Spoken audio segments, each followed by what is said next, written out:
네, 오늘 미국 증시를 화려하게 장식한 뉴스들을 알아보는 시간입니다. MTN 이항영 전문위원과 직접 현지 연결로 만나보겠습니다. 이항영 위원님, 안녕하십니까? 네, 안녕하세요. 이항영입니다. 반갑습니다. 네, 반갑습니다. 오랜만입니다. 네, 반갑습니다. 네, JP모건에서 굉장히 테슬라에 대한 안 좋은 얘기를 했습니다. 목표 주가를 하향시켰고요. 그러니까 테슬라가 계속 12%의 목요일에 급락을 나타냈음에도 불구하고 비관적인 전망이 계속되고 있습니다. 그러니까 테슬라의 충격이 아직 채 가시지 않았다라고 볼 수가 있을 텐데 이번 주에 빅테크 기업들이 이제 실적이 발표될 예정이지 않습니까? 자, 그러면 이제 테슬라의 여파, 빅테크 기업들은 어떻게 받을 것인지 이번 주에 미국의 빅테크 실적의 관전 포인트 좀 짚어주시죠. 네, 먼저 테슬라 얘기 잠깐 먼저 해드리면 네. 지금 주식이 이제 떨어지다 보면 안 좋은 목소리들이 워낙 많이 나오는데요. 대표적인 것이 JP모건입니다. 그래서 JP모건은 목표 주가가 130달러인데요. 문제는 JP모건은 수년째 매도 의견을 계속 갖고 있었던 기업이기 때문에요. 너무 이렇게 개념을 하실 필요가 없다라고 보고 있습니다. 하여튼 목표 주가 내렸는데 135달러였고 거기서 5달러 더 내렸을 뿐이라고 보여집니다. 여하튼 중요한 것은 거의 15개에서 20개나 목표 주가를 내렸습니다. 여전히 좀 테슬라는 썰렁한데요. 그러다 보니 지금 테슬라는 올해 들어서요. 2024년 들어서 S&P 500 중에서 주가가 상승해도 지금 손치하는데 꼴찌에서 2등할 정도로 좋지 않았습니다. 문제는 이제 최근에 6개월 동안의 S&P 500과의 차이가 이렇게 벌어지면서 이제 이거는 매그니피션트 7에서 소위 매그 7에서 좀 탈락하는 것이 아니라는 우려의 목소리가 커지고 있는데요. 문제는 남은 6개 종목 중에서 엔비디아를 제외하고 5개가 이번 주에 실적을 발표하기 때문에 일단 관심이 모아지고 있습니다.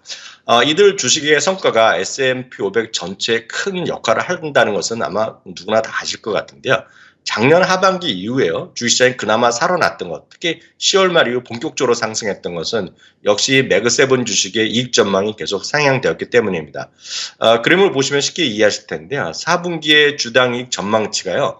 다른 종목들, 그러니까 7개를 빼놓은 493개 종목은 1년 동안에요. 거의 지금 15% 정도가 떨어졌는 반면에 이 매그7 주식은 오히려 꾸준하게 올라갔기 때문에 이번에 실적이 정말 잘 나와야 될 것 같습니다.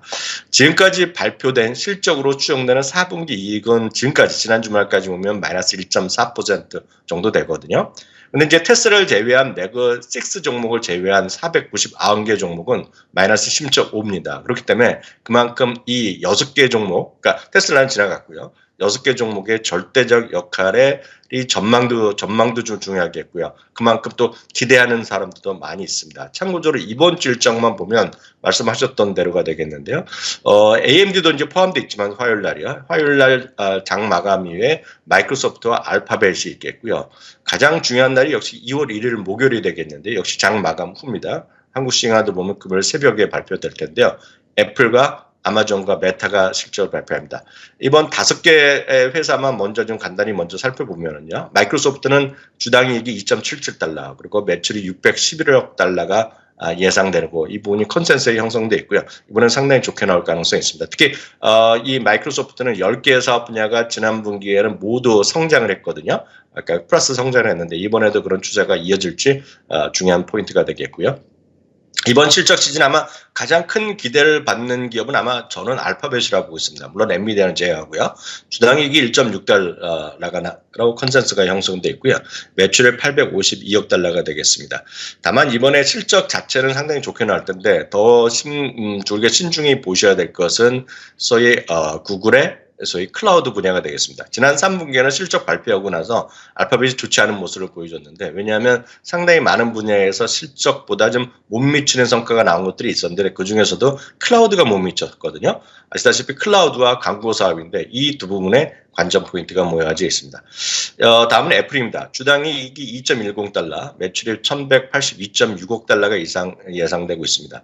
이익은 좀 늘어날 것으로 보는데요. 매출 자체는 이번에도 작년 1분기 대비 약간 좀 줄어들지 않을까라는 우려가 조금은 있다라고 보셔야 되겠습니다. 여하튼 이번에도 가장 중요한 것은 회사 측에서도 아마 서비스 매출, 쉽게 해서 여러분들 구독료 내는 거 있지 않습니까? 아이폰 쓰시는 분들은 아시겠지만 클라우드 쓰시는 분 계시고 뮤직 듣는 분 계시고 다양한 서비스 구독하시는 분 계실 텐데요. 그런 것들에 대한 서비스 매출 비중이 얼마나 늘어날지에 대해서 회사에서 아마 강한 얘기를 많이 할 것 같고요. 혹시 기대하시는 분이 있다 그러면 AI 쪽에 대한 투자가 어떻게 될지도 한번 관전 포인트가 되겠습니다. 또 하나 올해 들어서 아마 월가에서 가장 큰 관심을 받는 테크가 있다 그러면 아마존일 것 같습니다. 역시 주당 이익이 0.79달러가 예상되고 있고요. 매출이 1652억 달러인데 아마 이번에 가장 큰 관심은 뭐 우리나라에서 아직 서비스는 안 하고 있지만 아마존에 이제 프라임 쓰신 분이 프라임 비디오를 보고 있는데 앞으로는 2달러, 3달러 정도를 더 내야지 광고를 안 보는 서비스를 낸다는 거거든요. 그래서 그 부분이 이번에 4월 1일부터 대부분의 국가에서 적용되는데 그것들에 대한 전망이 어떻게 나올지 모르겠습니다. 다음은 지난주 이제 사상 최고가를 계속하고 있는 메타 플랫폼스가 되겠는데요. 주당 이익이 4.95달러, 매출이 391억 달러가 예상되고 있습니다. 역시 메타 플랫폼은 디지털 광고 시장에서의 얼마만큼 성과가 있을지 그리고 과거 대통령 선거 때문에 돈을 많이 벌었는데 이번에 그거에 대한 전망을 어떻게 할지도 관전 포인트가 되겠습니다.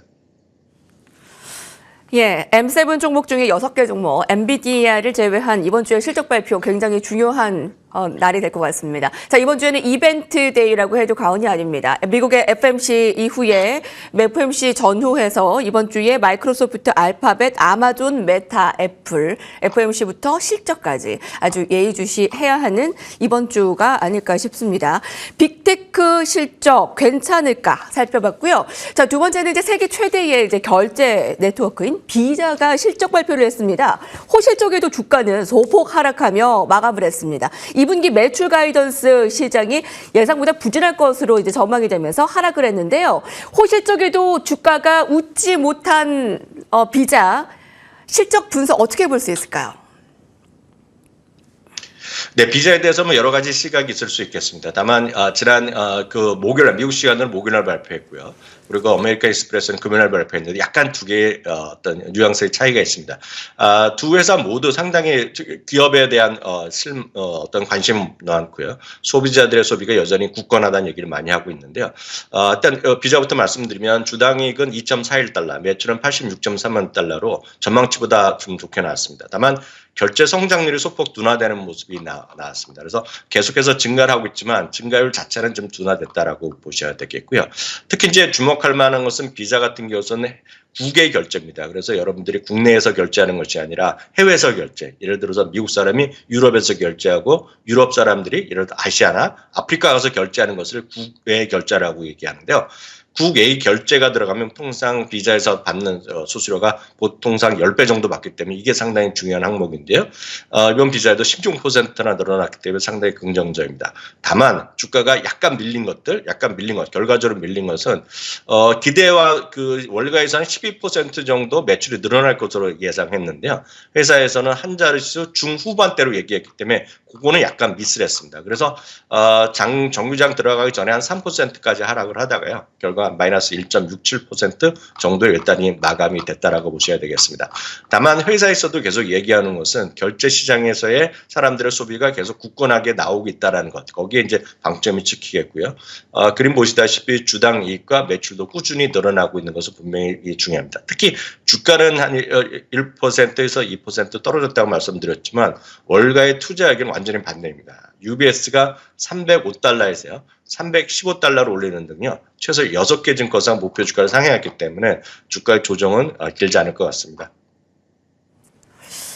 다음에는 아메리칸 익스프레스입니다. S&P 500 종목 가운데 가장 큰 폭의 상승을 나타냈습니다. 자, 반대로 비자와 다르게 부진한 실적 발표에도 연간 가이던스를 상회하자 주가가 급등을 했습니다. 자, 그럼 아메리칸 익스프레스 이렇게 매출이 좀 증가한 영향 때문일까요? 앞으로의 전망 어떻게 체크할 수 있습니까? 네, 비자와 아메리칸 익스프레스는 그 세부적으로 약간 뉘앙스가 다르다고 말씀드렸는데 앞서 말씀드렸다시피 비자는 매출과 이익을 맞췄지만 가이던스가 약간 부족했는데요. 반대입니다. 아메리칸 익스프레스는요. 주당 이익과 매출은 발표된 것은 약간 부족했지만 오히려 앞으로에 대한 전망을 월가의 기대치보다 좀 높게 발표했고요. 바로 이 부분이 주가의 급등 요인이라고 보셔야 되겠습니다. 또 한 가지 구체적으로 말씀드리면 아시다시피 아메리칸 익스프레스는 약간 은행 업무도 하고 있지만 카드의 성격상 예전부터 여행이라든가 엔터테인먼트에 대한 소비가 좀 많고요. 일단 계층적으로 보면 약간 중상위층이 조금 더 많이 쓰는 것이 회사 측에서도 얘기하고 있습니다. 고객의 층이 되겠는데요. 이번에 보면 중요한 것은 전체 매출의 증가율보다 어디서 많이 일어났냐면 여행과 엔터. 그러니까 여러분들이 여행 가거나 여행 가서 예를 들어서 먹고 마시고 이런 데 돈을 많이 쓰고 공연을 많이 갔다는 얘기거든요. 바로 그 부분에 오늘 좀 방점이 찍혀 있다고 보셔야 되겠고요. 참고적으로 지난 주말에 또 하나 주식 에어비앤비가 주가 급등했는데요. 에어비앤비가 이제 해외에 갈 때 결제를 그 국가가 결제가 아니라 우리나라 원화, 그러니까 다른 나라 결제를 보면 앞으로 2% 정도 더 추가 차지한다고 얘기하고 여전히 고객들이 늘어나고 있다고 얘기했는데 여튼 여행 수요가 상당히 좋아지고 있다는 거 좀 방점이 찍혀 있겠고요. 하나 더 말씀드리면 에어비앤비는 배당을 이번에 또 17%나 무려 올려줬거든요. 바로 이런 것들이 주가의 호재 인식이 남았고 당연히 목표 주가나 이런 것들이 꽤 올랐다라고 이해하시면 되겠습니다. 배당의 효과를 좀 만만하게 봐서는 안 될 것 같습니다. 바로 유나이티드 렌탈스 또한 이 배당과 주주 환원 정책에 대한 기대감이 큰데요. 건설 장비 등을 임대 판매하는 유나이티드 렌탈스 호실적 발표에서 월가에서 4곳이나 목표 주가를 올렸다고 합니다. 주주 환원 정책 강화 위에 배당을 10% 인상하고 자사주 매입한다고 밝혔는데 자, 이 효과 어떻게 좀 전망할 수 있을까요? 네, 좋은 지적하셨습니다. 유나이티드 렌탈은 우리나라에서 익숙하지 않은 기업입니다. 왜냐하면 우리나라에서 서비스를 하는 게 아니거든요. 다만 여러분들이 지방 여행하거나 약간 국도로 나가보면 중장비 대여라고 하는 곳이 수많은 곳이 있는데요. 중장비 대여업의 세계 1위 회사다. 당연히 미국에서 1위 회사라고 보시면 되겠습니다. 그러니까 수많은 품목을 다루고 공사 현장이 많아지고 재건축이 많아지면 당연히 돈 버는 그런 구조가 되겠는데요. 당연히 매출이나 이번에 상당히 좋게 나왔는데요. 앞서 말씀하셨던 거랑 추가적으로 말씀드리면 가이던스를 또 기본 시각보다 상당히 좋게 얘기하는 것들이 계속 나온 것도 추가적인 주가 상승의 큰 요인이었다라고 보셔야 되겠고요. 월가의 투자 의견은 다만 여태까지 아직은 중립의견입니다. 왜냐하면 주가가 많이 올랐다는 것이 되겠습니다. 다만 장기적으로 보면 이 회사가 작년에 처음으로 배당을 지급하기 시작하고 나서 바로 또 이번에 또 기본적으로 배당을 또 올렸고요. 10%는 올려줬고요. 자사주 매입도 15억 달러 한 것도 말씀하셨던 대로 주주 친화 정책, 주주 환원 정책의 하나의 상징이 되고 있기 때문에 상당히 긍정적입니다. 다만 말씀드렸다시피 투자 의견 자체는 중립이나 매도 의견도 있습니다. 워낙 주가 많이 올라갔는데 그럼에도 불구하고 목표 주가는 4곳이나 올렸던 것도 참고하시면 좋겠습니다. 자, 주말 사이에 미증시에서 어떤 좀 종목들이 좀 중요하게 볼 수 있는가 좀 살펴봤습니다. MTN 전문위원 이항영 전문위원과 함께했습니다. 말씀 감사합니다. 네, 감사합니다.